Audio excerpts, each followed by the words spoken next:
Puji Tuhan, kalau kita boleh belajar dengan tema yang menantang, tema yang menarik, dipulihkan untuk memulihkan. Saya pertama minta maaf kepada beberapa saudara. Mungkin kalimat ini akan mengagetkan. Sudah sekian puluh tahun gereja membuat tema dipulihkan untuk memulihkan, itu sudah puluhan tahun. Tidak sedikit pengkhotbah-pengkhotbah yang bicara juga tentang dipulihkan untuk memulihkan.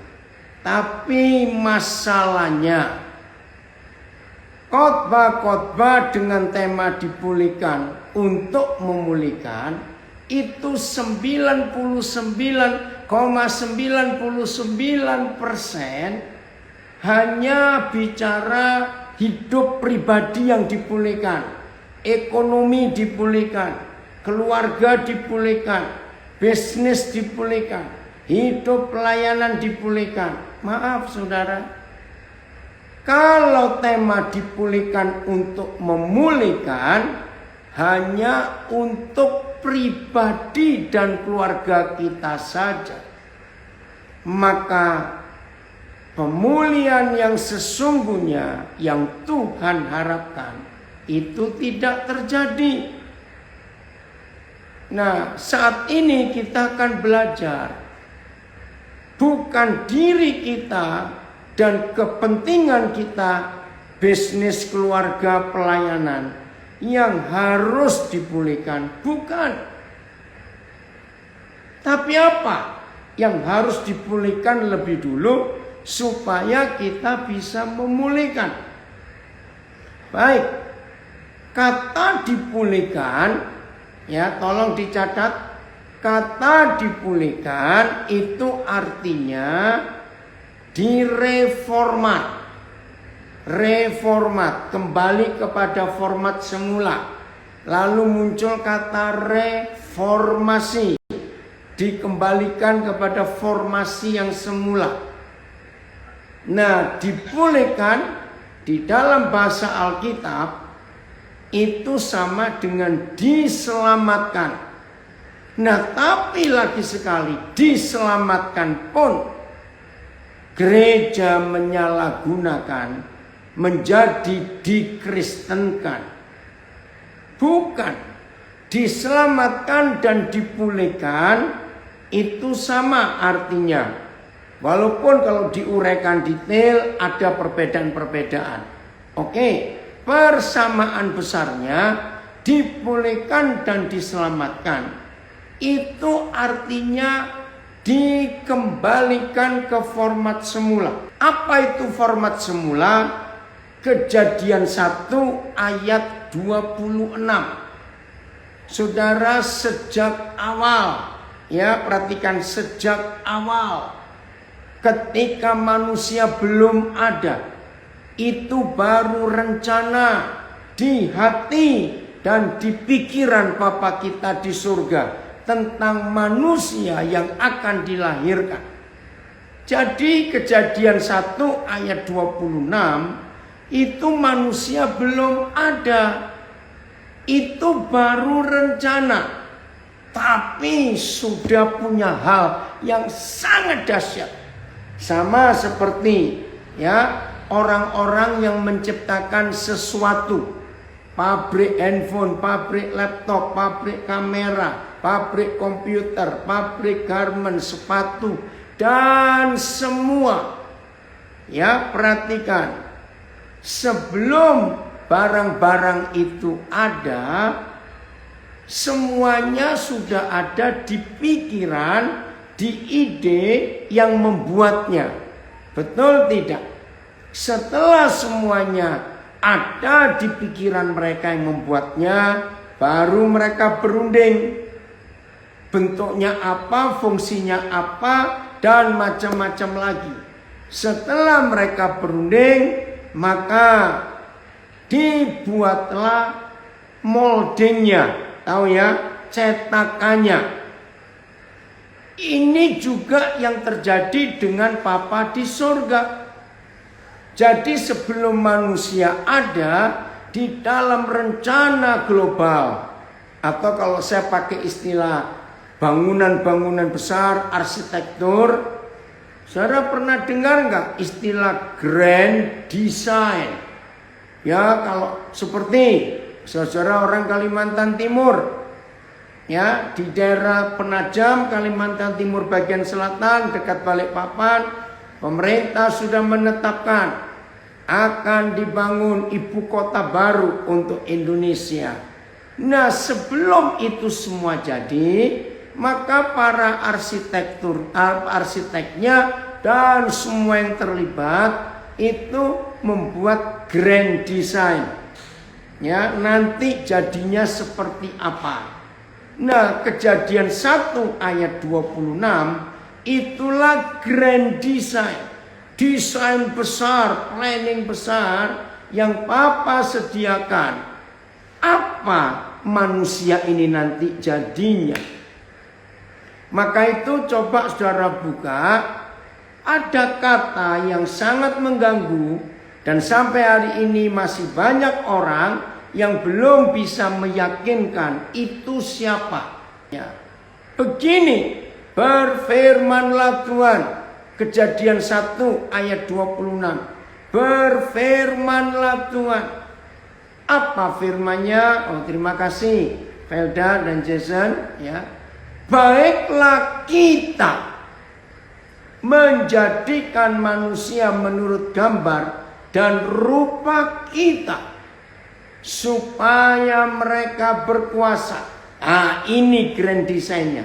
Mereka punya otoritas, mereka punya ya kuasa, punya wewenang ya untuk menguasai ikan-ikan di laut, burung-burung di udara, dan atas ternak dan atas seluruh bumi dan atas segala binatang melata yang merayap di bumi.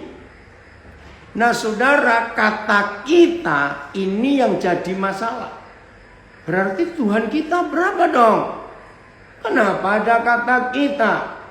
Nah, 90% teologi dan gereja menerjemahkan bahwa kita itu adalah Tritunggal.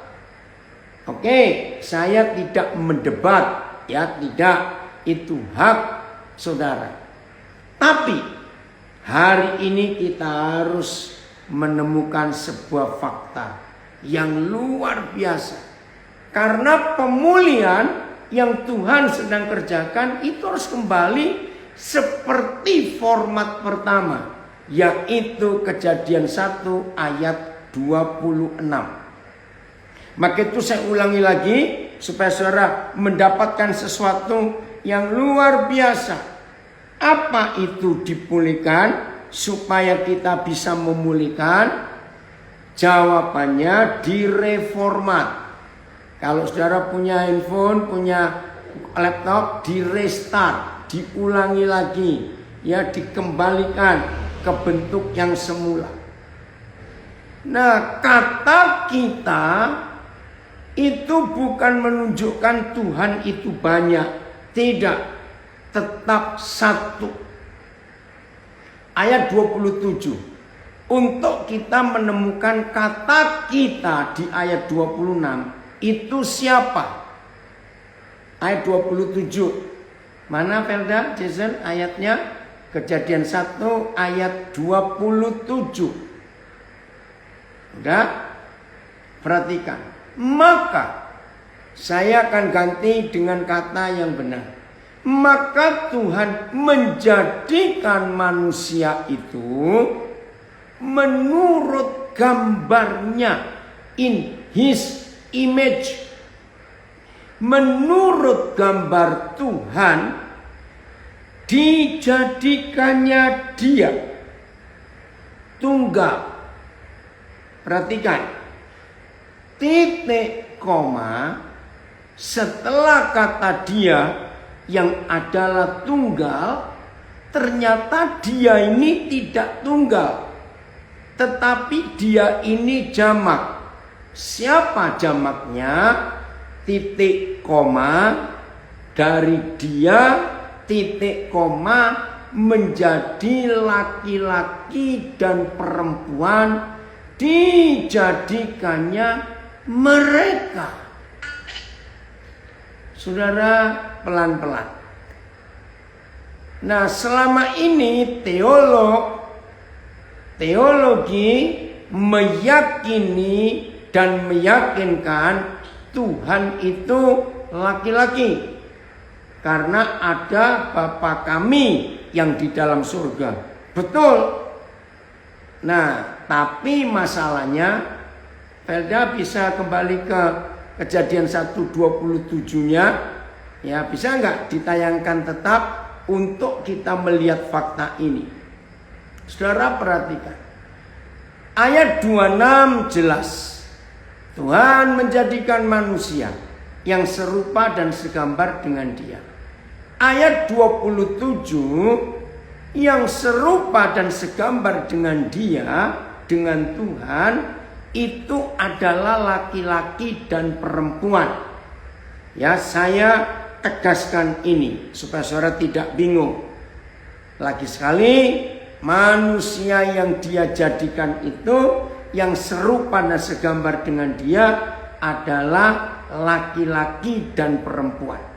Nah, masalahnya, kalau Tuhan itu laki-laki, menurut para teolog dan doktrin gereja, masalahnya yang perempuan, manusia perempuan ini gambarnya siapa? Ngerti nggak pertanyaan ini, saudara? Nah, ini yang jadi masalah. Padahal yang dijadikan, oke, saya akan baca yang dari The Passion ya. The Passion. Jadi Tuhan menciptakan laki-laki dan perempuan dan membentuk mereka laki-laki dan perempuan dengan gambarnya di dalam mereka. Terima kasih Eka. Dengan gambarnya. Nah, saudara, ini tidak berdebat, juga tidak berdiskusi. Dengar ya, ini tidak berdebat dan tidak berdiskusi. Kita belajar. Maksud saya begini, kalau masih ada di antara saudara yang tidak setuju dengan apa yang saya jelaskan, nggak apa-apa. Saya menghargai setiap pendapat saudara. Tapi saya katakan, kalau ada di antara kita yang sedang belajar ini, ternyata saudara nggak bisa terima apa yang saya jelaskan, saya minta demi kasih Kristus, jangan stuck, jangan tetap di posisi saudara tidak bisa percaya. Tapi ayo maju. Ayo maju. Apalagi kalau ada di antara kita yang mendengar pelajaran ini dan saudara tidak setuju dengan keras, saya minta jangan keluar dulu ya. Ikuti terus sampai selesai. Lagi sekali, saya menghargai setiap keputusan pendapat saudara. Tapi izinkan ya Roh Kudus menyampaikan ini. Oke ya, setuju? Saya lanjut. Jadi kalau Tuhan itu laki-laki karena Bapa kami yang di dalam surga, saya percaya itu firman Tuhan. Tapi masalahnya Dia itu menjadikan kita ini laki-laki dan perempuan menurut gambarnya. Ini loh masalahnya. Nah, kalau Tuhan cuma laki-laki, lalu yang perempuan ini image-nya siapa? Menurut gambar dan rupanya siapa? Kalau Tuhan itu laki-laki saja. Oke, Pak Iwan Harto, nanti ya kita diskusi, jangan sekarang. Dengarkan dulu. Ya, jangan. Maka itu saya mendahului dengan konsep ini. Ingat loh, kita masih pada tema dipulihkan untuk memulihkan. Nah, saya harus jelaskan bagian pertama ini dengan agak rinci. Karena kalau kita tidak mendapatkan bagian pertama ini, lalu kita nggak tahu dipulihkan kemana, dipulihkan jadi apa, dipulihkan untuk apa. Maka itu dengarkan dulu, ya. Saya minta dengarkan dulu. Jalan terus, jalan terus. Kiranya Roh Kudus menolong kita untuk mendapat pewahyuan yang benar dalam konsep ini. Nah, masalahnya Tuhan kita tidak berjenis kelamin laki dan tidak berjenis kelamin perempuan. Tidak. Kalau istilah sains, gender. Saudara pernah tahu kata gender? Ya. Tulisannya GENDER. Nah, Tuhan tidak kita bahas dalam gender, dalam jenis kelamin. Tapi izinkan saya mengatakan ini. Ternyata kata kita di dalam ayat 26 itu di surga ada papa dan mama. Jadi bukan Tuhan laki dan Tuhan perempuan, tapi Tuhan yang adalah papa dan mama kita. Maka itu sampai hari ini dalam bahasa Indonesia yang benar, ya, kalau ada orang Makassar dan orang Minahasa, kata kita buat orang Makassar itu artinya engkau. Kata kita buat orang Minahasa artinya saya. Nah, beda. Tapi saya pakai kata kita dalam bahasa Indonesia. Oke, dengarkan ini, saudara. Semua suami istri, ya, kalau lagi berdua saja, tidak ada anak-anak, tidak ada orang tua, tidak ada mertua, tidak ada siapa-siapa, lagi berdua. Nah, kalau mereka dua sedang diskusi, kata ganti orang pertama mereka itu kan kita. Oke, suami istri, ya, kalau lagi berdua kan berkata kita mau makan di mana, nanti kita ini buat apa, kita mau pergi kemana, kita. Nah, saudara, ini yang Roh Kudus jelaskan. Karena di surga ada papa, maka dia jadikan laki-laki menurut gambar dan rupanya. Nah, karena di surga ada mama, maka dia jadikan manusia yang perempuan menurut gambar dan rupanya. Nah, laki-laki dan perempuan ini tidak akan menjadi papa mama kalau tidak dinikahkan. Nah, sekarang kita lihat ayat 28. Bersyukur Roh Tuhan memberi Musa hikmat untuk menuliskan 3 ayat penting ini berurutan. Kejadian 1:26, Kejadian 1:27, dan Kejadian 1:28. Ini berurutan. Ini betul-betul Roh Kudus yang memimpin Musa, saudara. Terima kasih Bapa di surga untuk memberikan hikmat kepada Musa dalam penulisan yang begitu jelas. Pelan-pelan. Ya, maka itu lagi sekali, yang belum setuju enggak apa-apa, tapi jangan keluar, jangan saudara nolak dulu, ikuti dulu. Saya urut. Ayat 26 itu planning, itu rencana, itu grand design. Bahwa Papa di surga harus melahirkan manusia. Maka itu pakai kata dijadikan. To make, bukan to create. Ini ada salah penulisan. To make, membuat, menjadikan manusia. Marilah kita, ya, menjadikan manusia menurut gambar dan rupa kita. Nah, ayat 27. 27. Kalau manusia yang Tuhan jadikan itu laki-laki dan perempuan menurut gambarnya, berarti nggak mungkin Tuhan itu hanya laki dalam gender. Kalau dia hanya laki dalam gender, yang perempuan itu gambarnya siapa? Maka itu saya jelaskan bahwa kata kita di ayat 26, ternyata di surga itu ada papa mama. Untuk menggambarkan papa di dunia, maka Tuhan jadikan laki-laki. Untuk menggambarkan mama di dunia, maka dia jadikan perempuan. Nah, setan merusak. laki dan perempuan dirusak identitasnya, maka itu muncul LGBT. Begitu jahatnya setan itu. Nah, laki-laki dan perempuan tidak akan jadi papa mama kalau tidak ada ayat 28. Berfirmanlah, lalu Tuhan memberkati mereka. Ayat 28 ya, Tuhan memberkati mereka. Saya pernah baca di suatu terjemahan sangat tegas, ditulis begini, Tuhan melantik mereka. Loh, kok ada kata melantik? Sayang saya lupa terjemahan apa yang saya baca waktu itu.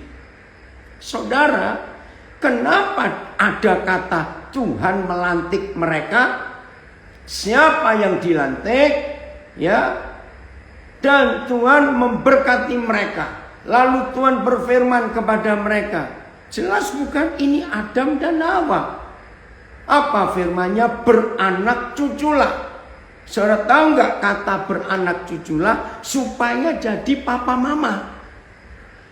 Maka itu di dunia ini hanya kekristenan yang mempunyai prinsip pernikahan dengan 3 kalimat. Pemberkatan nikah, peneguhan 1, dan pemberkatan 2, nikah kudus. Saudara, mengapa gereja menggunakan 3 kata ini, peneguhan, pemberkatan, nikah kudus? Karena ayat 28 Kejadian 1, pernikahan tidak kudus kalau hukum ini dirusak. Tolong dicatat, kata Tuhan melantik mereka itu artinya Tuhan mengesahkan laki dan perempuan jadi suami istri. Begitu laki dan perempuan diubah statusnya menjadi suami istri, baru ada seks. Boleh diizinkan seks supaya lahir anak-anak dan cucu-cucu. Jadi urutannya begini, harus disahkan jadi suami istri dulu, baru ada jadi papa mama. Tapi setan merusak. Dan sekarang setan berhasil. 90 sekian pernikahan di gereja tidak kudus. Sebab sudah hamil duluan atau ada seks duluan sebelum dilantik. Maka itu setan benci 3 ayat ini. Karena setan ingin merusak identitas yang benar. Maka itu LGBT ngeri sekarang ini, saudara. Tujuannya merusak 3 ayat pertama ini. Nggak ada laki, nggak ada perempuan. Dan yang saya harus katakan kalimat ini, neraka dan setan sangat berhasil merusak 3 ayat ini.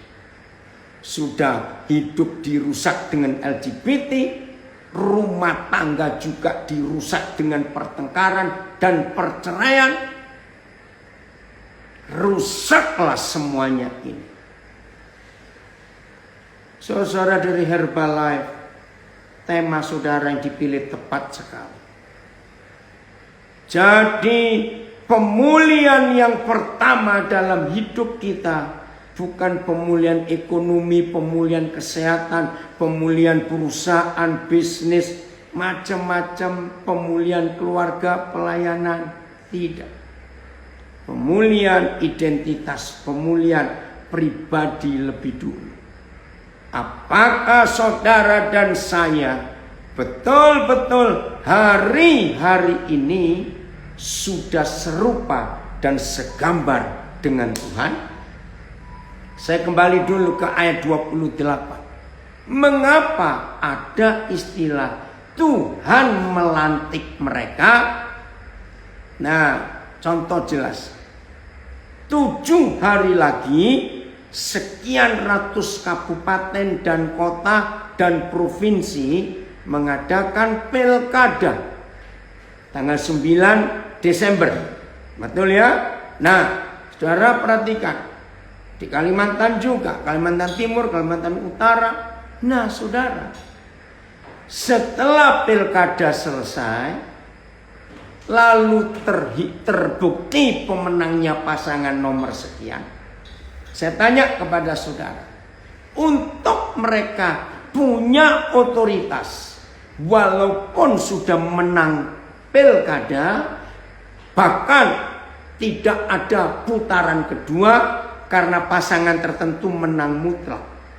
Pertanyaan saya, sebelum mereka mempunyai kuasa, mempunyai otoritas seperti yang difirmankan Tuhan di ayat 26, kan ada supaya mereka berkuasa. Nah, saya tanya kepada saudara, tolong jawab yang di Instagram, yang di Facebook, yang di Zoom, tulis. Maka pemenang pemilu ini harus diapakan dulu? Walaupun sudah menang mutlak, tapi kalau tidak ada satu seremoni, mereka nggak punya otoritas. Dilantik, betul, dilantik. Puji Tuhan.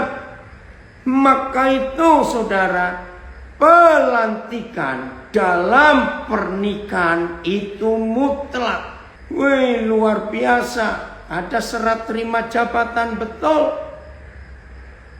Jadi waktu laki-laki dan perempuan itu menikah, itu ternyata pelantikan. Seorang laki-laki tidak akan menjadi ayah sebelum jadi suami. Seorang perempuan tidak boleh menjadi mama sebelum menjadi istri. Jadi saudara, ya baru sah setelah pelantikan. Itulah pernikahan kudus. Maka itu dalam gereja ada 3 kata ini. Tolong ya, kalau ada para pendeta yang ikut Zoom ini, saudara harus tahu itu. Untuk Desember ini saja saudara, saya nggak punya gereja secara organisasi. Tapi untuk Desember ini saja, saya akan memberkati 4 pernikahan. Tanggal 7, tanggal 12, tanggal 21, dan tanggal 23. Setahun, setiap tahun, ya kecuali tahun ini ya, banyak pernikahan tertunda. Saya dipercaya oleh Tuhan untuk itu. Nah, setan merusak. Maka itu ingat ya, 3 hal penting dalam gereja. Peneguhan. Nah, ini diteguhkan dulu untuk sah. Setelah diteguhkan baru diberkati. Tapi dalam kekudusan.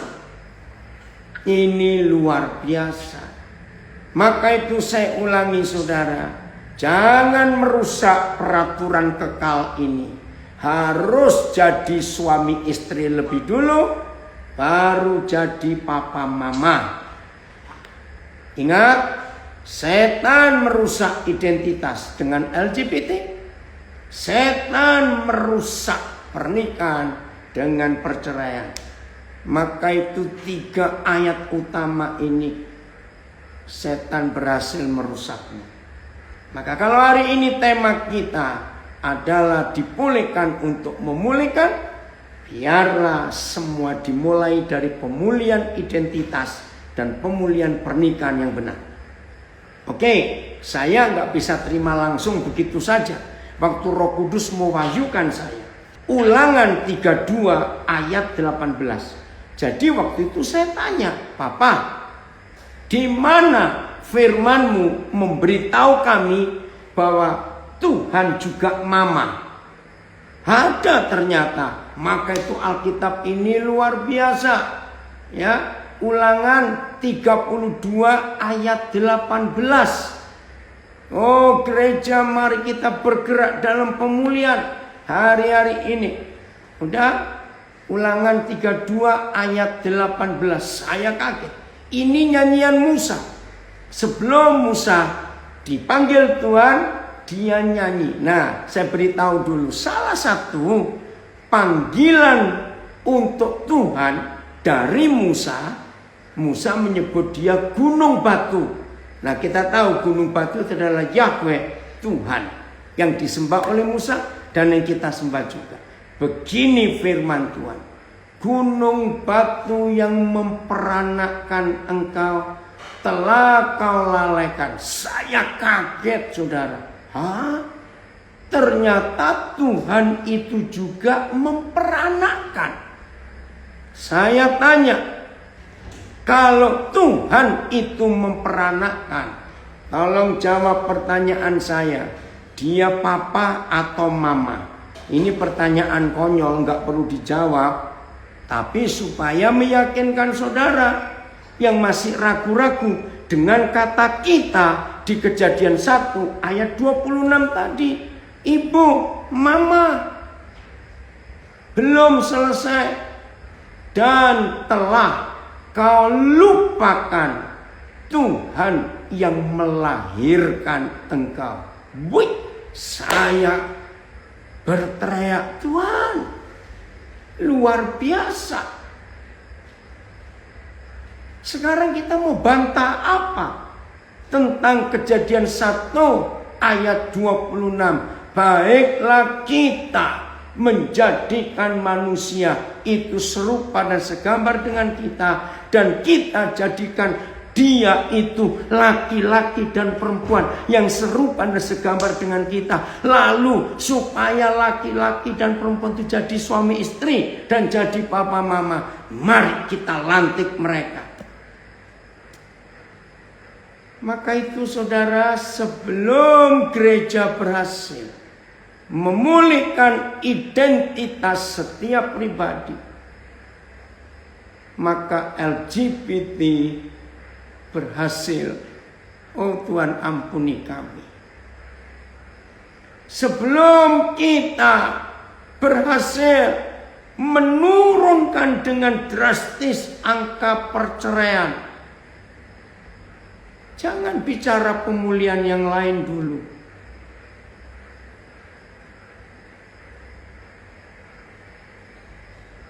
Jadi tugas kita sebagai gereja nggak main-main untuk memulihkan, dipulihkan hidup ini.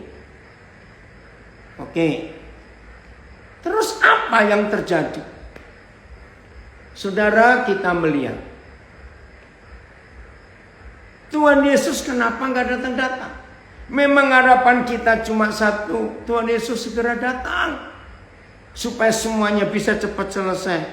Tapi dia nggak bisa datang karena ada salah satu tugas gereja yang kita belum lakukan.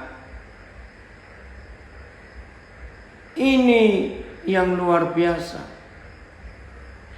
Ada komen di Facebook, ini yang jadi olok-olok tetangga sebelah. Kalau Tuhan melahirkan, siapa bedanya? Tuhan ampuni mereka tidak mengerti. Betul, sudah waktunya kebenaran dinyatakan. Oke, sekarang kita buka Kisah Rasul 3 ayat 21. Kisah Rasul 3 ayat 21. Inilah pemulihan yang Tuhan mau kerjakan dalam hidup kita. Saya ulangi, inilah pemulihan besar yang Tuhan harus kerjakan. Kisah Rasul 3 ayat 21. Oke, saya akan baca. Kristus itu ya harus tinggal di surga. Kristus itu harus tinggal di surga. Saudara perhatikan kata harus. Loh, siapa yang mengharuskan? Kristus itu harus tinggal di surga. Nah, berarti kalau ada yang mengharuskan, ya Tuhan kita. Sampai, perhatikan, sampai kapan? Waktu pemulihan segala sesuatu. Nah, saudara dari Herbalife yang memberikan tema dipulihkan untuk memulihkan, dan semua kita yang belajar bersama-sama lewat Instagram, Facebook, dan Zoom, ini dia. Nah, kata sampai di ayat ini menunjukkan, ya, ada batas waktunya.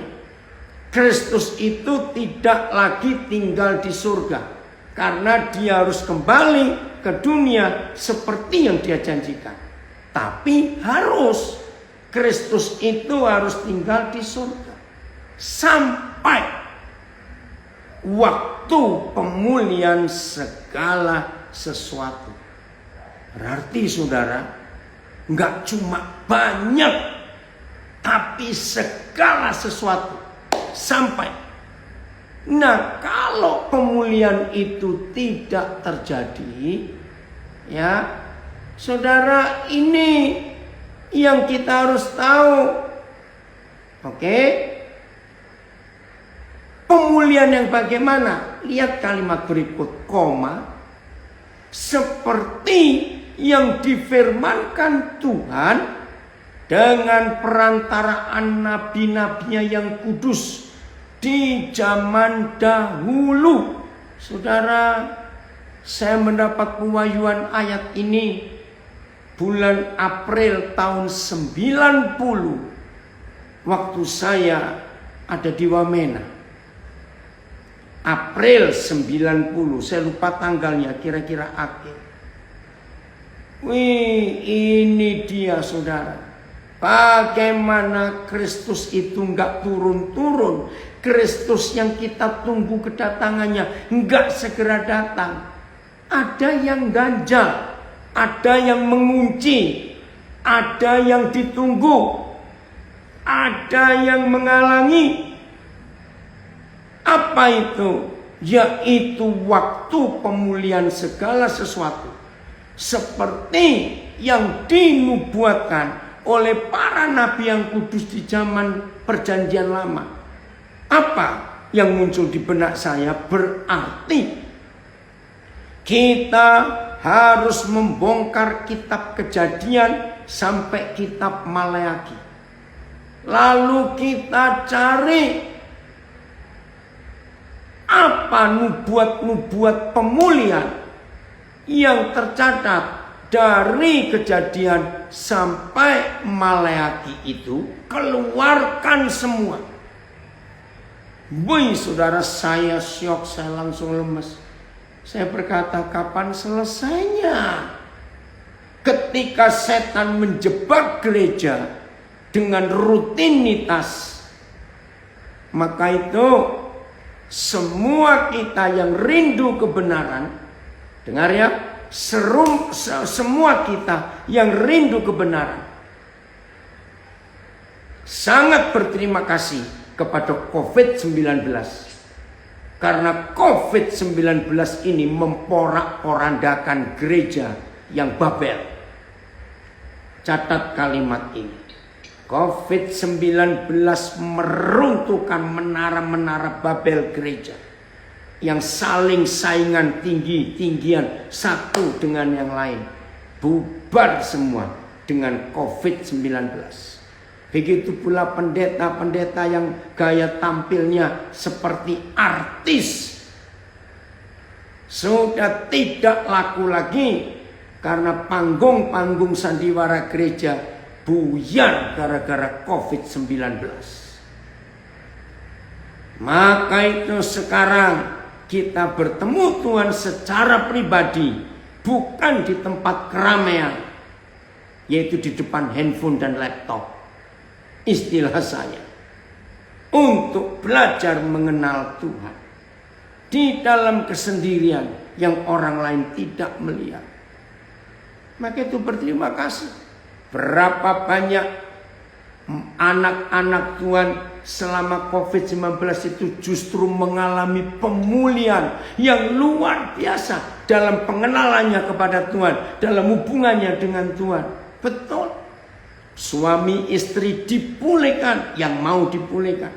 Karena belum pernah selama orang menikah suami istri bisa berdoa di rumah selama ini. Ini yang luar biasa, saudara. Tuhan sedang bekerja. Jadi yang ditunggu kata sampai. Kristus itu harus tinggal di surga sampai. Nah, saudara dan sayalah yang harus mengerjakan pemulihan itu. Oke, saya tambah satu ayat lagi. 2 Petrus 3 ayat 11 dan 12. 2 Petrus 3 ayat 11 dan 12. Ayo kita lihat siapa kita. Wih, ini luar biasa. Maka itu ketika saudara dari Herbalife memberi saya tema ini, saya bersuka cita. Ya, ayat 11. Jadi, jika segala sesuatu ini akan hancur secara demikian, wih, ngeri. Betapa suci dan salehnya kamu harus hidup. Saudara perhatikan kata suci dan saleh. Itu artinya pulih. Saya ulangi, suci dan saleh itu artinya pulih. Bersih, murni. Karena dunia sedang dijungkir balikkan seperti ini. Betapa suci dan salehnya kita harus hidup. Siapa kamu? Ayat 12. Wow, ini luar biasa. Yaitu kamu, saudara dan saya, yang menantikan hari Tuhan. Ternyata saudara dan saya dipilih dan ditetapkan. Tidak hanya menantikan. Tapi lihat kalimat berikut itu membuat saya kaget. Saya ulang ya 12, 2 Petrus 3. Yaitu kamu yang menantikan dan mempercepat kedatangan hari Tuhan.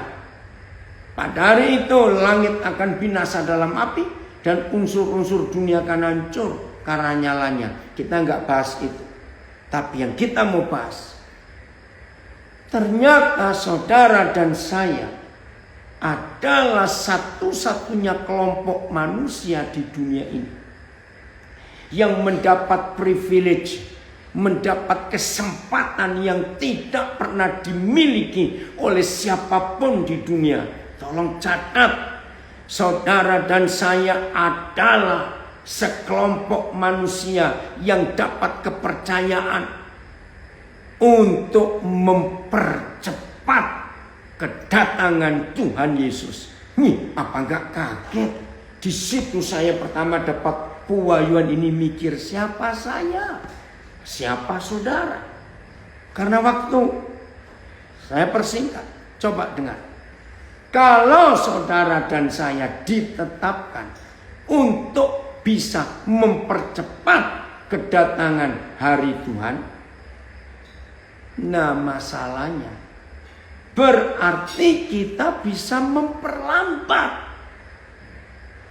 Ayo jawab jujur.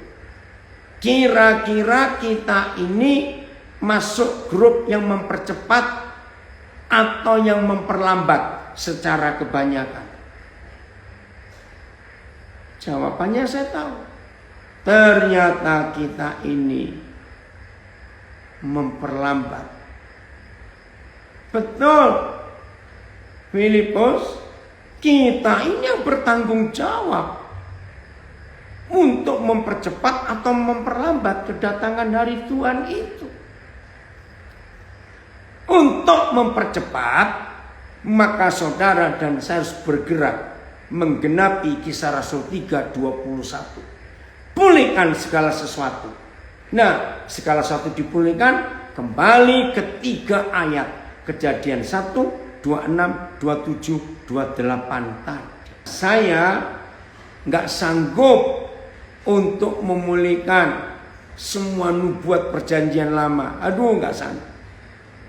Ada gereja yang mengambil pemulihan Nabi Mika. Masih ingat kitab Mika?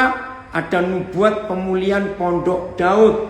Jadi ada gereja yang pemulihan puji-pujian nggak apa-apa. Ada gereja yang menggenapi pemulihan Nehemia, tembok Yerusalem, yaitu tembok iman, nggak apa-apa. Oh, ada yang memboikot katanya, betul. Memboikot kedatangan Tuhan karena kita sibuk egois hanya untuk mencari kepentingan kita sendiri saja. Nubuat pemulihan Esra, pemulihan bait suci, gereja Tuhan. Nah, saya mengambil keputusan untuk mengambil pemulihan Maleakhi pasal yang keempat, yaitu pemulihan hati Bapa. Saya tidak tahu saudara mengambil pemulihan yang mana. Pokoknya Kisah Rasul 3 ayat 21 harus tergenapi. Ini yang kita harus lihat. Saudara, betapa luar biasa Tuhan atas hidup kita. Nah, salah satu ayat lagi supaya kita makin jelas, makin mantap. Tuhan Yesus nggak datang-datang sebelum tanggung jawab dan tugas kita selesaikan. Oh, ada yang nulis. Dengan saja kangen, apalagi dengan Tuhan Yesus. Puji Tuhan. Sekarang kita lihat Matius 24 ayat 14. Matius 24 ayat 14. Ayat ini kembali meyakinkan kita bahwa tanpa kita yang bergerak, maka Tuhan Yesus nggak datang-datang. Ayat 14. Dan Injil kerajaan ini akan diberitakan di seluruh dunia menjadi kesaksian bagi semua bangsa.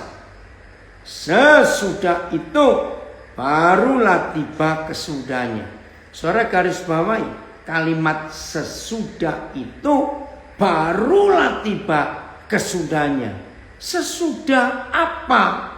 Sesudah gereja, yaitu saudara dan saya, memberitakan Injil kerajaan itu ke seluruh dunia menjadi kesaksian bagi semua bangsa. Sesudah itu barulah tiba kesudahnya. Dengan firman ini kita harus sadar pekerjaannya ini masih banyak yang belum selesai. Bagian terakhir, ada lagi tugas pemulihan ini. Betul, Philip? Ini dari Florida menuliskan. Aduh, antara Tuhan dengan waktu berkejar-kejaran. Kalau waktu tidak dipersingkat, bisa-bisa orang benar juga enggak selamat. Terima kasih, Philip. Kamu ingatkan itu. Nah, sekarang kita sudah melihat Matius 24 ayat 14. Kalau kita tidak rajin menginjil, memberitakan Injil kerajaan surga, Yesus tidak datang-datang.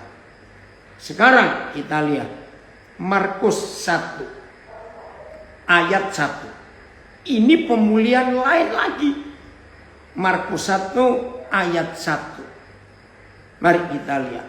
Roh Kudus tolong kami supaya waktu kami belajar firman ini kami berubah dalam hidup kami.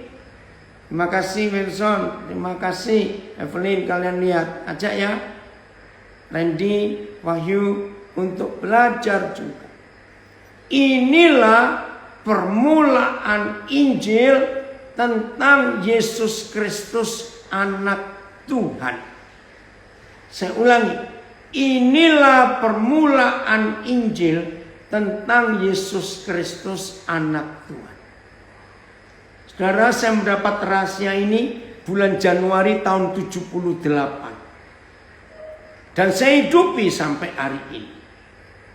Saya tanya kepada saudara, kalau ditulis inilah permulaan Injil tentang Yesus Kristus anak Tuhan, maka seharusnya di ayat 2, ayat 3, ayat 4 dan seterusnya Markus harus menulis tentang siapa? Ayo cepat jawab. Ini kita belajar. Saya ulangi. Kalau Markus 1 ayat 1 tertulis inilah permulaan Injil tentang Yesus Kristus anak Tuhan, Maka kalimat-kalimat berikut, ayat-ayat berikut harus nulis tentang siapa? Kristus menjawab tentang Yesus Kristus. Filipus menjawab tentang Yesus Kristus. Betul. Filemon betul. Andi tentang Yesus. Sampai Yuki saya belum kenal, tentang Yesus. Jadi terima kasih. Tapi lihat ayat 2. Itu buat saya bingung. Siapa yang Markus tulis? Kok bukan Tuhan Yesus? Seperti ada tertulis dalam kitab. Ya, terima kasih Pak Pendeta Sidan dari Bengkulu ini. Ya. Tapi yang Markus tulis bukan tentang Yesus Kristus. Ini buat saya bingung, kok aneh. Coba Felda, Jason kembalikan Markus 1 ayat 2. Tentang siapa yang ditulis ini? Seperti ada tertulis dalam kitab Nabi Yesaya. Lihatlah, aku menyuruh utusanku mendahului engkau. Ia akan mempersiapkan jalan bagimu. Menyuruh besar, itu Tuhan Yesus. Ada suara orang yang berseru-seru di padang gurun. Persiapkanlah jalan untuk Yesus. Luruskanlah jalan baginya. Saudara, ternyata yang ditulis tentang permulaan Injil Yesus Kristus itu pelayanan Yohanes Pembaptis. Nah, saya bingung. Kok bisa begitu? Wih, ini luar biasa. Maka itu bagi yang belum tahu saya beritahu. Alkitab kita ini bukan cuma sekedar kitab suci sebuah agama. Tidak.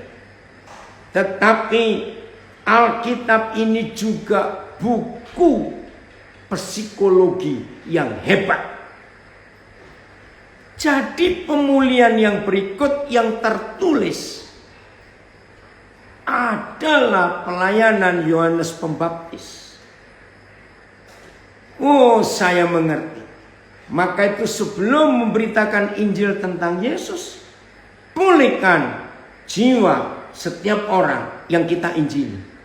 Karena sebelum pelayanan Yohanes Pembaptis sampai duluan, Injil Yesus Kristus Tuhan tidak sampai kepada orang itu. Beda, buka sekarang Yesaya 40 ayat 3, 4 dan 5.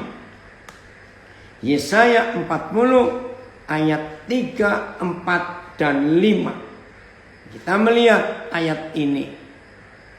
Jadi pelayanan Injil Yesus Kristus nggak akan nyampe kalau tidak ada pelayanan ini.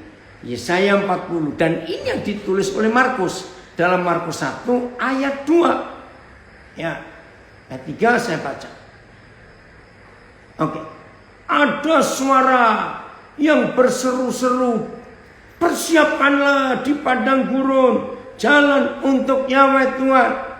Luruskanlah di padang belantara jalan raya bagi Tuhan kita. Ini pelayanan bulldozer. Tahu ya? Yang membabat habis halangan-halangan itu, ratakan. Nah, ayat 4. Ini ayat terkenal. Sudah banyak lagu yang digubah dari ayat ini. Sudah banyak khotbah disampaikan karena ayat 4 Yohanes 40. Tapi hari ini kita melihat dengan cara yang lain. Setiap lembah harus ditutup. 2. Setiap gunung dan bukit diratakan. 3. Tanah yang berbukit-bukit harus menjadi tanah yang rata. 4. Tanah yang berlekuk-lekuk menjadi dataran. Saya stop dulu. Nanti ayat 5 saya akan terangkan setelah saudara tahu hebatnya ayat 4. Setelah kita tahu hebatnya ayat 4, baru kita akan terbuka. Wow, pantas ada ayat 5. Yang belajar psikologi pasti tahu. Nah, saya tanya, tolong jawab ya di Instagram, Facebook, dan so. Dunia, apalagi dunia psikologi, membagi kejiwaan manusia, karakter besar, itu dibagi berapa? Ayo cepat jawab ya, supaya kita tahu. Dalam dunia psikologi, karakter manusia atau jiwa manusia ini dibagi dalam berapa? Ayo cepetan, karena waktunya. Berapa ayo? Saya belum lihat, belum ada yang keluar tulisannya. Bukan 2, Krisno, salah. 4, betul. 4. Oh, oke, 4. Banyak ilus, betul. 4. Masih ingat ya? Melankolis, ya, sanguin, kolerik 6, bukan 6, 4, ya. Melankolis, sanguin, kolerik, flegmatis. Nah, sekarang Felda buka lagi Yesaya 40 ayat 4. Ini yang ditemukan oleh manusia, literatur tertua. Saya ulang, literatur tertua yang pernah ditemukan oleh manusia, ya. Mengapa manusia dibagi dalam 4 kategori kejiwaan? Tolong dicatat, literatur tertuanya adalah Yesaya 40 ayat 4 ini. Mari kita lihat. Setiap lembah harus ditutup. Itu melankolis, orang yang merendah, orang yang minder, orang yang punya masa lalu jelek, dari kecil dibully, kepahitan, penderitaan hidup sejak dalam kandungan, itu yang susah terima Injil. Saudara dan saya harus datang kepada orang-orang melankolis untuk dipulihkan, kembalikan pada posisi semula, bahwa kamu itu punya otoritas, kamu itu hebat.